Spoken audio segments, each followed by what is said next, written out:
I'm Margaret Tompson. I'm 73 years old. In 99, I had my first experience with cancer. I got breast cancer.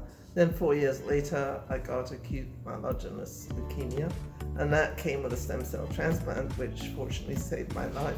2 years ago, I got melanoma skin cancer on my leg, which again was easily fixed with surgery, but I've kind of had quite a bit of experience with cancer.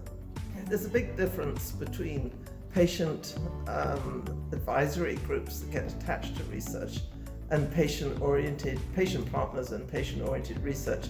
I have been on patient advisory groups, and it's really nice, but you're brought in after the question has been decided, after the whole process, and they want to generally hear from the patient, but I never felt I had any sort of a real major influence. It was I could express my opinion, I was respected, it was heard, and maybe it was listened to, or maybe it wasn't.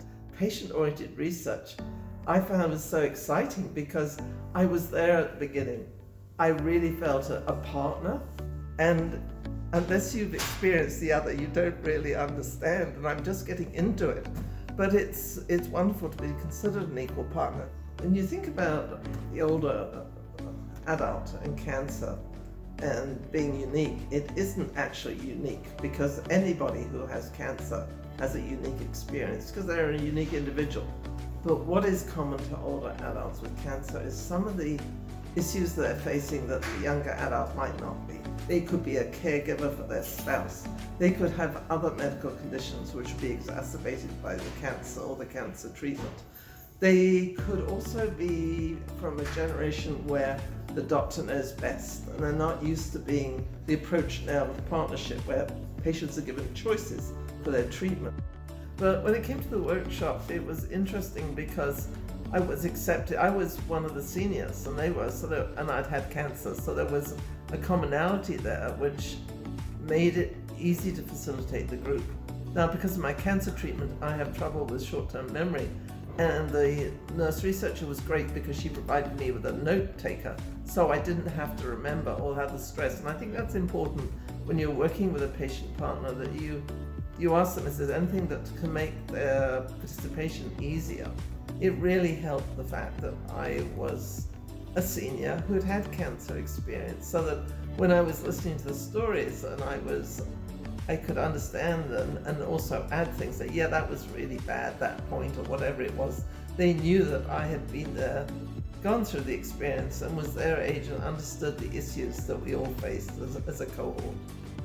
It's like when I do aerobics in a group of people in their 60s that were being led by somebody in their 20s. There's not a resonance there. But it was great because we were learning together, so it was very nice.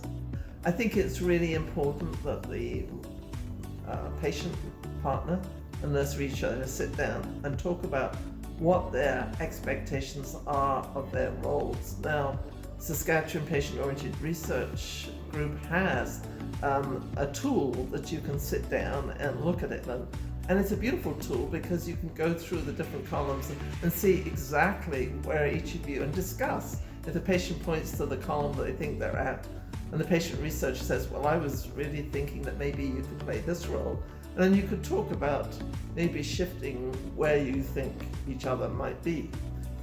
I think too, getting the patient partner involved as soon as possible, so that you can even talk about the question, what are you planning? And what involvement is the patient going to have throughout, not just at the beginning, but all the way through, and also in dissemination of the results.